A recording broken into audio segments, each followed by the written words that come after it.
अस्सलाम वालेकुम स्टूडेंट्स। ये जो है हमारा क्लास 9 के चैप्टर फर्स्ट का पार्ट 2 लेक्चर है। ठीक है, इसमें आज हम डिस्कस करेंगे स्टेट्स ऑफ मैटर के बारे में। स्टेट्स ऑफ मैटर, ठीक है, ये लेक्चर 2 है क्लास 9 का। अच्छा, प्रीवियसली हमने सारी मैटर्स के बारे में ये पढ़ा कि मैटर जो होता है पार्टिकुलेट नेचर का होता है, उसके पार्टिकल बहुत स्मॉल होते हैं, उनकी कुछ प्रॉपर्टीज़ होती है या उनकी कुछ कैरेक्टरिस्टिक्स होती है। उन्हीं कैरेक्टरिस्टिक की बेसिस पे मैटर को 3 स्टेट्स में क्लासिफाई किया गया है, जो कि पहला हमारा होता है सॉलिड स्टेट, दूसरा हमारा होता है लिक्विड स्टेट, और हमारा तीसरा वाला होता है गैसियस स्टेट। ठीक है, तो 3 स्टेट्स ऑफ मैटर में क्लासिफाई किया गया है,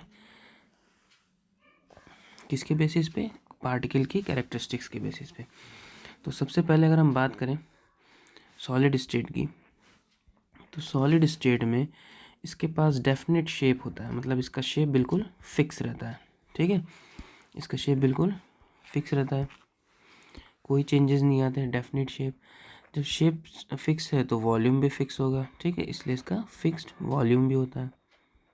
ओके, अच्छा, दूसरी इंपॉर्टेंट बात कि इनमें इंटर पार्टिकल अट्रैक्शन मैक्सिमम होता है। इंटर पार्टिकल अट्रैक्शन स्ट्रॉन्गेस्ट कह लेते हैं। ठीक, अच्छा, इंटर पार्टिकल अट्रैक्शन का रेफरेंस का मतलब ये है कि जो उसके पार्टिकल्स होते हैं सॉलिड स्टेट के, वो एक दूसरे से बहुत ज़्यादा ही अट्रैक्ट कर रहे हैं। जैसे ये एक पार्टिकल, ये एक पार्ट, दोनों एक दूसरे को बहुत ज़्यादा अट्रैक्ट कर रहे होते हैं। ठीक है, इसमें स्ट्रॉन्ग अट्रैक्शन होता है। ठीक, तीसरी जो बात होती है वो ये होती है कि सॉलिड्स जो होते हैं ये रिजिड होते हैं। Solids are rigid in nature.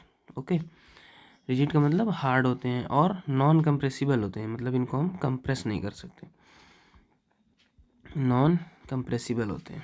ठीक, अच्छा, फोर्थ जो पॉइंट है इसकी कैरेक्टरिस्टिक्स है सॉलिड स्टेट की, वो ये है कि इनके पास हाई डेंसिटी होती है। ठीक है, इनकी डेंसिटी बहुत ज़्यादा होती है, मतलब एक फिक्स एरिया में इनके पार्टिकल्स बहुत ज़्यादा होते हैं और ये हैवी होते हैं। ठीक है ना, comparison to liquid and gas they are very heavy. Okay, अच्छा, इसके बाद नेक्स्ट हमारा आता है इनमें नो फ्लूइडिटी होती है, डू नॉट फ्लो, मतलब ये फ्लो नहीं कर सकते। ठीक, मतलब फ्लूइडिटी का मतलब होता है फ्लो करना, फ्लूइडिटी एब्सेंट होती है, बिल्कुल भी नहीं होती है। ठीक है ना, अच्छा, छठी बात अगर हम करें तो ये डू नॉट डिफ्यूज़, ये डिफ्यूज़ भी नहीं होते हैं। डिफ्यूज़ होने का मतलब इनके पार्टिकल्स मूवमेंट नहीं करते, मोशन नहीं करते, पार्टिकल्स डज नॉट मूव। ठीक है, इनके पार्टिकल्स मूव नहीं करते, इसीलिए ऐसा होता है कि सारे सॉलिड एक ही जगह पर रहते हैं। जैसे मान लीजिए अगर ये इनके पार्टिकल्स फ्लो कर रहे होते तो बाय द वे आप जैसे मान लीजिए आपने कुछ सामान रखा सॉलिड, जैसे सपोज कर लिया आपने अपना फ़ोन ही रखा, तो फ़ोन क्या करता है, फ्लो कर जाता है अगर ये डिफ्यूज़न देते। ठीक है, मतलब कहीं और चला जाता है, इनके पार्टिकल्स मूव नहीं कर रहे होते हैं। ठीक, तो ये था हमारा सॉलिड।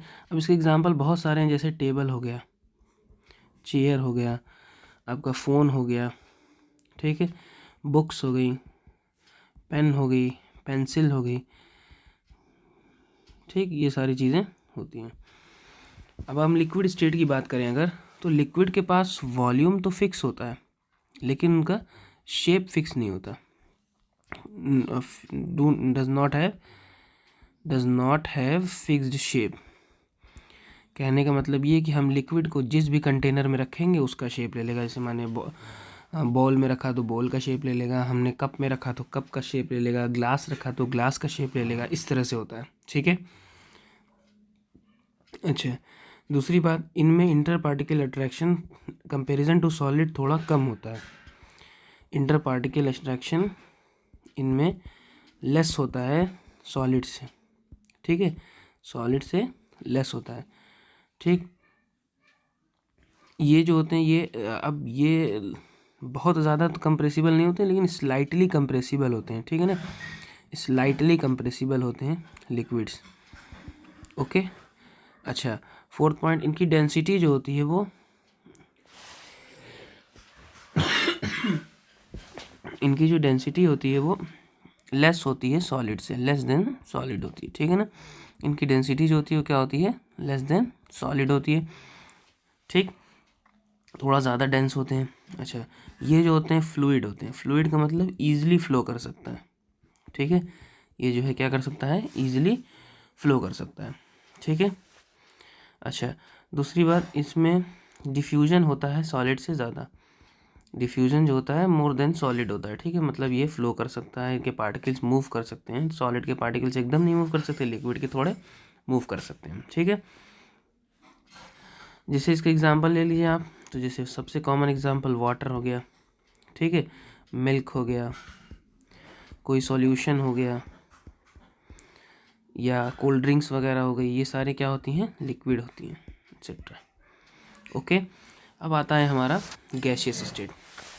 तो गैसियस स्टेट की बात करी जाए तो इनमें ना तो फिक्स शेप होगा, नो फिक्स शेप, ना ही कोई फिक्स वॉल्यूम होता है, नो फिक्स्ड वॉल्यूम। इनका वॉल्यूम भी चेंज हो सकता है और इनका शेप भी चेंज हो सकता है, ठीक है। हम एक पूरे रूम की गैस को, जैसे हम सपोज करिए एक छोटा सा कंटेनर है गैस का, उसको ओपन करें तो पूरे रूम में स्प्रेड आउट हो जाता है वो, ठीक है ना, इतना वो होता है, ठीक। मतलब इसका कोई फिक्स वॉल्यूम भी नहीं होता, ठीक है। इसमें वीकेस्ट इंटर पार्टिकल अट्रैक्शन होता है, इसमें वीकेस्ट इंटर पार्टिकल अट्रैक्शन होता है, ठीक है ना। तीसरी बात कही जाए तो इनमें जो होता है ये ईजिली कंप्रेस हो सकते हैं। ये क्या हो सकते हैं, ईजिली कंप्रेस हो सकते हैं। इसीलिए इसका एग्जांपल ईजिली कंप्रेस होने का एलपीजी या सीएनजी वगैरह जो आजकल कॉमन किचन में यूज़ होता है, और सीएनजी से गाड़ियों में डलता है, उसमें क्या करते हैं, कंप्रेस गैस को उसमें सिलेंडर में फिल करते हैं। उसी की वजह से जो है या तो चूल्हा जलता है या गाड़ियाँ चलती हैं, ठीक है। इनकी डेंसिटी बहुत लो होती है, लो डेंसिटी, बहुत ज़्यादा कम होती है डेंसिटी इनकी, ठीक है। और वेरी लाइट होती हैं, ये बहुत हल्के होते हैं, बहुत हल्के होते हैं, ठीक है। इसमें फ्लूइडिटी सबसे मैक्सिमम होती है, ठीक है। मतलब ईजिली फ्लो करेगा एकदम आराम से, बिल्कुल कोई दिक्कत नहीं, ठीक है ना। अच्छा, इसमें डिफ्यूज़न भी मैक्सिमम होता है, ये आसानी से गैस डिफ्यूज़ हो जाती है, मतलब इसके पार्टिकल्स ईजिली मूव कर सकते हैं इधर से उधर, ठीक है। और ये जो है स्प्रेड आउट होती है ईजिली, मतलब ये डिफ्यूज़न बहुत अच्छे से करती है। मतलब अगर हम एक बंद करने छोटा सा भी एक सिलेंडर लें, उसमें गैस फिल है, और उसको अगर हम ओपन कर दें तो वो पूरे रूम में स्प्रेड आउट हो जाएगी, ठीक है। जैसे इसके एग्जांपल्स देखा जाए तो जैसे हाइड्रोजन गैस हो गई, सीएनजी हो गई कंप्रेस्ड नेचुरल गैस, एलपीजी हो गई लिक्विफाइड पेट्रोलियम गैस, या हम और बात करें तो ब्यूटेन वगैरह भी इस्तेमाल होती है, ठीक है, या बायोगैस एट्सेट्रा, ठीक है। ये सारी चीज़ें गैस के फॉर्म में होती हैं। तो ये था हमारा तीनों स्टेट्स ऑफ मैटर, जो कि क्लासीफाई किया गया है किसके बेसिस पे, कैरेक्टरिस्टिक्स ऑफ पार्टिकल के, ठीक है। अब इसके बाद जो आती है वो है तीसरी इम्पॉर्टेंट, नेक्स्ट इम्पॉर्टेंट टॉपिक, जो कि है कि क्या मैटर स्टेट चेंज कर सकता है, can matter changes it's state, can matter change it's state. तो ये सही बात है, बिल्कुल मैटर स्टेट चेंज कर सकता है इसका। Okay, the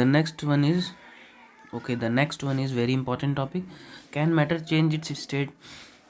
yes, of course matter can change it's state, you have already seen it. जैसे एग्जांपल लेते हैं इसका, हम बहुत कॉमन एग्जांपल है कि आइस को जब हम हीट करते हैं तो वो किस में कन्वर्ट हो जाता है, वाटर में। जब हम वाटर को और हीट करते हैं तो वो किस में कन्वर्ट हो जाता है, गैस में या वेपर्स में। ओके, तो ये जो है हमारा कन्वर्जन हो गया स्टेट का, ठीक है। जैसे आइस सॉलिड स्टेट में होता है, वाटर लिक्विड स्टेट में होता है, और गैस जो होती है वो क्या होती है, वेपर जो होता है वो गैस स्टेट में, गैस वेपर या स्टीम कहा जाता है इसको, ठीक है। बेसिकली स्टीम सही वर्ड रहेगा। तो वाटर सॉलिड, सॉलिड जो होगा वो आइस, वाटर जो होगा वो लिक्विड, और गैस जो होगा वो स्टीम जो है वाटर की, वो क्या होती है, गैस फॉर्म में, ठीक है। तो मतलब हम हीट करें तो इसको हम कन्वर्ट कर सकते हैं। तो एक छोटा सा हम एनालिसिस बनाते हैं, एक छोटा सा ग्राफ बनाते हैं, बहुत अच्छा और बहुत काम आने वाला ग्राफ है ये। हम यहाँ पर ऐसे 3 बॉक्स बना लेते हैं, ठीक है। इसमें आप धीरे धीरे एक एक प्रोसेस समझ जाएंगे तो ईजी होगा आपके लिए। एरो बना लेते हैं इसे, हर बॉक्स की तरफ दोनों तरफ से एरो बनाइएगा, ठीक है। इधर लिख लेते हैं सॉलिड, इधर लिख लेते हैं गैस, और इधर लिख लेते हैं लिक्विड, बेसिकली ये क्या रिफर कर रहा है, इंटर कन्वर्जन।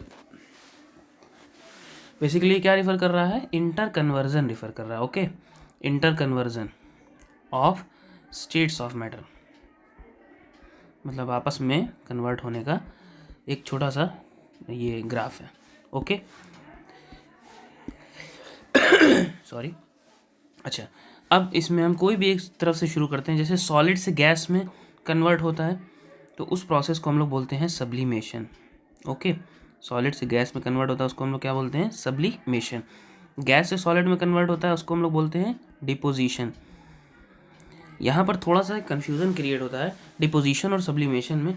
कुछ बुक्स में दोनों जगह डिपोजिशन की जगह सब्लिमेशन लिखा रहता है, तो दोनों प्रोसेस को हम सब्लिमेशन भी कह सकते हैं, लेकिन गैस को डिपॉजिट करके ही सॉलिड बनाया जाता है, इसलिए हम लोग डिपोजिशन कहना ज़्यादा बेहतर होगा। ठीक है, उसके बाद गैस से लिक्विड कन्वर्ट होने के लिए कंडेंसेशन प्रोसेस होती है। Okay, condensation.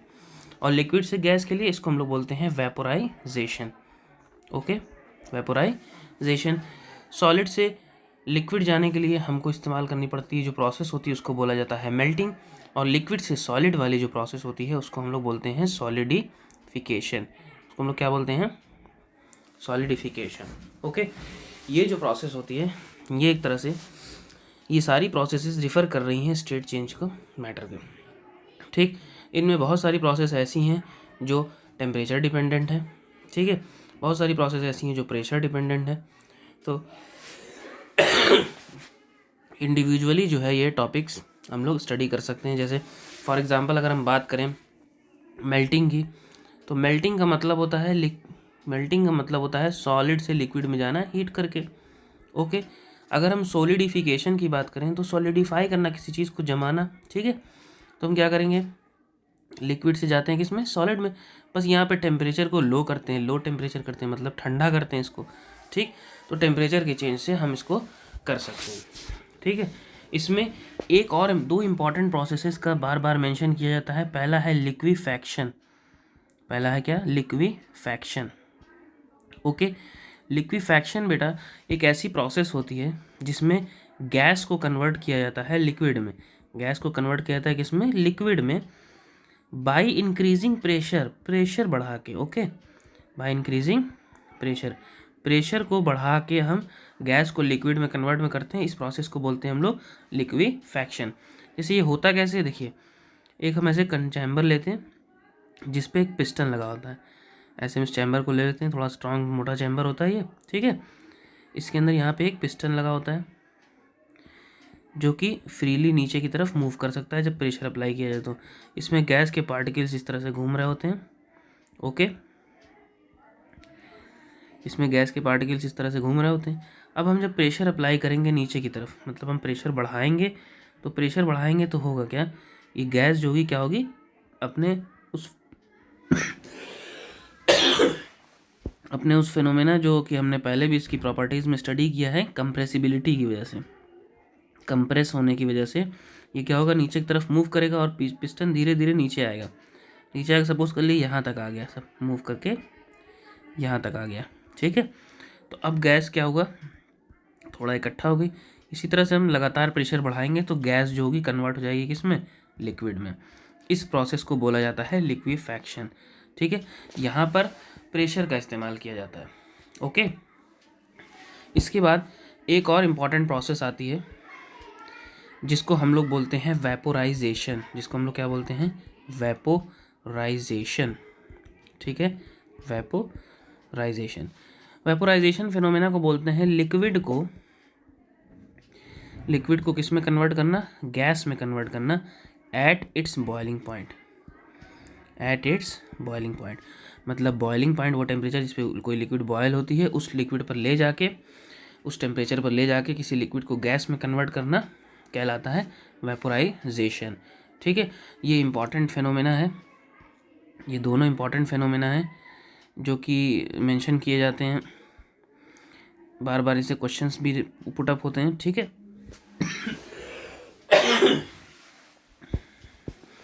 तो इसमें जो है आपको एक और इम्पॉर्टेंट जो क्वेश्चन टॉपिक है वो होता है boiling point and melting point.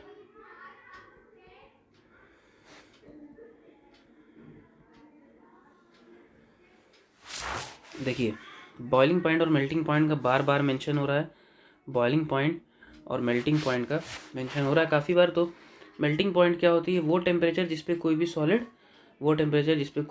Convert हो जाए किस में? लिक्विड में। ठीक है, कोई भी सॉलिड कन्वर्ट हो जाए लिक्विड में, उसको हम लोग बोलते हैं मेल्टिंग पॉइंट।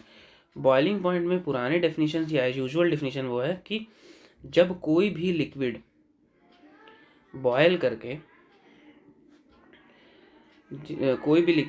करके या जिस टेम्परेचर पे बॉयल करके गैसियस फॉर्म में कन्वर्ट होने लगे, उसको हम लोग बोलते हैं बॉइलिंग पॉइंट। लेकिन ये सही नहीं है। जो मॉडर्न डेफिनेशन है या जो करेक्ट डेफिनेशन है वो ये कहती है कि when the pressure of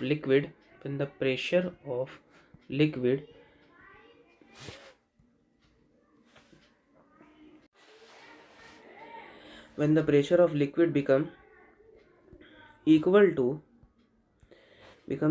to atmospheric pressure, मतलब जो एटमॉस्फेयर हमारे ऊपर प्रेशर लगा रहा है, जब उसका प्रेशर और जो लिक्विड का प्रेशर है वो इक्वल हो जाए जिस टेम्परेचर पे, when the pressure of liquid become equal to the atmospheric pressure at any temperature, this temperature is called boiling point. ये काफ़ी सही और करेक्ट डेफिनेशन है। तो इसको नोट कर लीजिएगा आप लोग। इसको हम हाईलाइट भी कर देते हैं कि जब लिक्विड का प्रेशर आपके एटमॉस्फेरिक प्रेशर के इक्वल हो जाए तो हमको क्या मिलेगा? Boiling point. ठीक है, तो ये था बॉइलिंग पॉइंट और मेल्टिंग पॉइंट। इसके बाद एक और बहुत इंपॉर्टेंट फिनोमेना आता है जो कि है क्या? हमारा इवापोरेशन। ओके, इवापोरेशन काफ़ी इंपॉर्टेंट फिनोमेना है क्योंकि क्वेश्चंस भी इससे बहुत अच्छे आते हैं। इससे रीजनिंग के क्वेश्चंस बहुत अच्छे आते हैं। जैसे आपने कभी देखा है, अभी जैसे हमने पढ़ा वेपोराइजेशन की, लिक्विड को गैस में कन्वर्ट करना उसके बॉइलिंग पॉइंट पे, तो आपने नोटिस किया होगा गर्मी के मौसम में या किसी भी मौसम में अगर कहीं पानी गिर जाए तो आप नोटिस करते हैं कि थोड़ी देर बाद पानी क्या होता है? गायब हो जाता है, मतलब गैस में कन्वर्ट हो जाता है। ठीक है, गैस में कन्वर्ट होके उड़ जाता है। तो क्या ये टेम्परेचर 100 डिग्री, हमको सबको पता है कि वाटर बॉयल करता है 100 डिग्री सेल्सियस पे, उसके बाद फिर वो कन्वर्ट होने लगता है गैस में। ठीक है, तो क्या 100 डिग्री टेम्परेचर पहुंच जाता है कि वो जो है वाटर गैस में कन्वर्ट हो जाए? तो इसका जवाब होगा नहीं, क्योंकि अगर 100 डिग्री पहुंचता तो इंसान बचते ही नहीं। ठीक है, बहुत मैक्सिमम टेम्परेचर पहुंचता है, बहुत ज़्यादा जहाँ गर्म होता है वहाँ पे अभी तक जो सबसे मैक्सिमम टेम्परेचर रिकॉर्ड किया गया है वो है लगभग 70 डिग्री सेल्सियस के आसपास, जो कि एक डेजर्ट है जिसको लुद डिज़र्ट कहा जाता है, वो यहाँ काफ़ी ईरान वगैरह में शायद कहीं होता है। तो मैक्सिमम 70 ही रिकॉर्ड किया गया अभी तक अर्थ पे टेम्परेचर। ठीक है, सरफेस टेम्परेचर। लेकिन फिर भी जो है वाटर क्या होता है? कन्वर्ट होता है गैस में। ठीक, तो ये कैसे हो रहा है जबकि हमारे पास तो 100 डिग्री सेल्सियस हो नहीं रहा? तो बेटा इसी प्रोसेस को बोला जाता है इवापोरेशन। मतलब लिक्विड का, या डायरेक्ट बात करें तो वाटर का कन्वर्ट होना उसके वेपर फॉर्म में, या कह सकते हैं कि गैसियस फॉर्म में बिना बॉइलिंग पॉइंट पे पहुँचे या अंडर द बॉइलिंग पॉइंट पे बिना गए, अंडर बॉइलिंग पॉइंट, इसी को हम लोग बोलते हैं इवापोरेशन। ओके, मतलब the process of conversion of water into its vapour form below the boiling point is called evaporation. Okay, अच्छा, अब इवापोरेशन जो है कुछ इंपॉर्टेंट फैक्टर्स पे डिपेंड करता है। ठीक है, जैसे सबसे ज़्यादा इंक्रीज इन सरफेस एरिया किसके ऊपर डिपेंड करता है? इंक्रीज इन सरफेस एरिया पे डिपेंड करता है। दूसरी बात अगर हम कहें तो इंक्रीज इन टेम्परेचर पे होगा। ओके, अगर हम तीसरी बात कहें जिस पे वो डिपेंड करता है तो होता है इंक्रीज इन विंड स्पीड, और डिक्रीज इन, सबसे लास्ट जो होता है वो होता है डिक्रीज इन ह्यूमिडिटी। ये सब बहुत कॉमन बातें आपने नोटिस की होंगी, मगर क्योंकि आपने पहले कभी पढ़ा नहीं था तो इतना ध्यान नहीं गया होगा इन चीज़ों पर। जैसे जैसे घर में कहीं फर्श पे या फ्लोर पे पानी गिर जाता है, फर्श पे अगर पानी गिर जाता है ऐसे करके, तो घर वाले क्या करते हैं, या आप लोग में से कोई भी जो भी करता हो, वाइपर से उसको क्या करते हैं, स्प्रेड आउट करते हैं। तो जैसे ही आप वाइपर से उसको स्प्रेड आउट करते हैं तो आप नोटिस करते हैं कि पानी जल्दी सूख गया। या अगर हम बात करें कि आपने एक गिलास में पानी लिया, इसी सेम गिलास में ऐसे ही सेम दोनों ग्लास सेम लीजिए, सेम अमाउंट ऑफ वाटर लीजिए, इस वाटर को बस स्पिल कर दीजिए फ्लोर पे, तो ये क्या होगा, स्प्रेड आउट हो जाएगा, फैल जाएगा। ठीक, तो नोटिस करिएगा कि ग्लास वाला जो वाटर है वो इवापोरेट उतना नहीं करता है जितना कि जो सरफेस पे गिर गया वो करता है। ऐसा क्यों हुआ, क्योंकि सरफेस की एरिया बढ़ने की वजह से इवापोरेशन बढ़ जाता है। ठीक है, इवापोरेशन का फिनोमेना बढ़ जाता है। ओके, अच्छा, अब दूसरी बात टेम्परेचर बढ़ाने पर, तो आपने नोटिस किया होगा कि ठंडक के मौसम में अगर कहीं पानी गिर जाए तो इतना इवापोरेशन नहीं होता जितना कि गर्मी के मौसम में। गर्मी के मौसम में फ़ौरन पानी गिरता है, फ़ौरन इवापोरेट हो जाता है, क्योंकि हीट ज़्यादा होती है इसकी वजह से। ठीक है, अच्छा, तीसरी बात विंड स्पीड और ह्यूमिडिटी की। तो बरसात के मौसम में सबको पता है कि आउटर सराउंडिंग में बहुत ज़्यादा क्या होता है, ह्यूमिडिटी होती है, मतलब हमारे एटमॉस्फेयर में पानी की ड्रॉपलेट्स होती हैं। तो अब एक बात बताइए, अगर यहाँ वाटर गिरा किसी उस पर, तो ऑलरेडी वाटर ड्रॉपलेट्स मौजूद हैं, तो ये इवापोरेशन को क्या करेंगी, स्लो कर देंगी। ठीक है, क्योंकि जैसे वाटर होता क्या है, देखिए, जब सनलाइट पड़ती है सरफेस पे, ठीक है, जब सरफेस पे क्या होता है, सनलाइट पड़ती है तो वाटर इवापोरेट होना चाहता है, लेकिन क्योंकि ऑलरेडी हमारे एटमॉस्फेयर में वाटर ड्रॉपलेट्स मौजूद हैं तो इनका इवापोरेशन रेट धीरे स्लो हो जाता है। क्योंकि कोई जैसे भरी हुई बस अगर जा रही हो तो उसमें बैठने की जगह नहीं है तो कहाँ कोई चढ़ना चाहेगा। ठीक, तो सेम बात, तो यही चीज़ होता है उसमें भी, तो वाटर ड्रॉपलेट्स इवापोरेट नहीं होना चाहते, इसलिए जब ह्यूमिडिटी बहुत ज़्यादा होती है, यानी कि नमी बहुत ज़्यादा होती है, तो हमारा जो एटमॉस्फियर है उसमें ह्यूमिडिटी ज़्यादा होने की वजह से इवेपोरेशन का रेट घट जाता है। अच्छा, अगर यही मान लीजिए हवा चल जाए, विंड ब्लो कर जाए, तो विंड ब्लो करने से ये वाटर ड्रॉपलेट्स जो होती हैं क्या होती है, थोड़ा सा इधर उधर मूव कर जाती हैं। ठीक, अब जब मूव कर गई तो क्या होगा, हमारा इवेपोरेशन बढ़ जाएगा। ठीक है, इसका बहुत अच्छा एग्जाम्पल आप देख सकते हैं कि जैसे हम बरसात के मौसम में घर वाले कपड़ा धुलते हैं, आप कपड़ा धुलते होंगे अपना, तो कपड़ा क्या होता है, जल्दी सूखता नहीं है। ठीक है, लेकिन अगर यही आप उसको पंखे के नीचे टांग दें, जब इस पर हवा लगेगी तो ये जल्दी इवापोरेट हो जाता है। तो क्या रीज़न है, यही कि वही सेम रीज़न कि हवा जब चलती है तो आसपास के सराउंडिंग में जितने भी वाटर ड्रॉपलेट्स हैं वो हट जाते हैं, जिसकी वजह से इवापोरेशन का रेट बढ़ जाता है। ठीक है, तो ये था हमारा इवापोरेशन। इसके बाद एक छोटी सी टॉपिक है कन्वर्जन ऑफ टेम्परेचर की, जो कि कहीं मेंशन नहीं है लेकिन एनसीईआरटी में इसके क्वेश्चन पूछे हुए हैं। तो इसका 2 फार्मूला होता है, ज़रा उसको नोट डाउन कर लीजिएगा। जैसे degree Fahrenheit is equals to होता है 9/5 डिग्री सेल्सियस प्लस 32। इस स्केल को इस्तेमाल करते हैं हम फ़ारेनहाइट से सेल्सियस या सेल्सियस से फ़ारेनहाइट में कन्वर्ट करने के लिए। ठीक, एक होता है Kelvin is equals to Celsius plus 273, ये होता है केल्विन से सेल्सियस स्केल में कन्वर्ट करने के लिए और सेल्सियस से केल्विन स्केल में। जो केल्विन स्केल होती है, बेटा, ये एसआई यूनिट होती है, एसआई यूनिट होती है टेम्परेचर की। ठीक है, तो ये फार्मूला बेस्ड कुछ क्वेश्चंस आते हैं, तो आप इसको याद कर लीजिएगा तो बेटर होगा, क्योंकि इससे रिलेटेड क्वेश्चंस ज़रूर पूछे जा सकते हैं। ठीक, तो ये था हमारा लेक्चर। Thanks for watching. अगर कोई डाउट हो, कोई प्रॉब्लम हो या कुछ भी हमसे एरर हो सकती है, एट लास्ट हम भी ह्यूमन हैं, तो प्लीज़ कमेंट सेक्शन में ज़रूर मार्कअप कीजिएगा, या कोई क्वेश्चन हो तो ज़रूर मेंशन कीजिएगा। Thank you.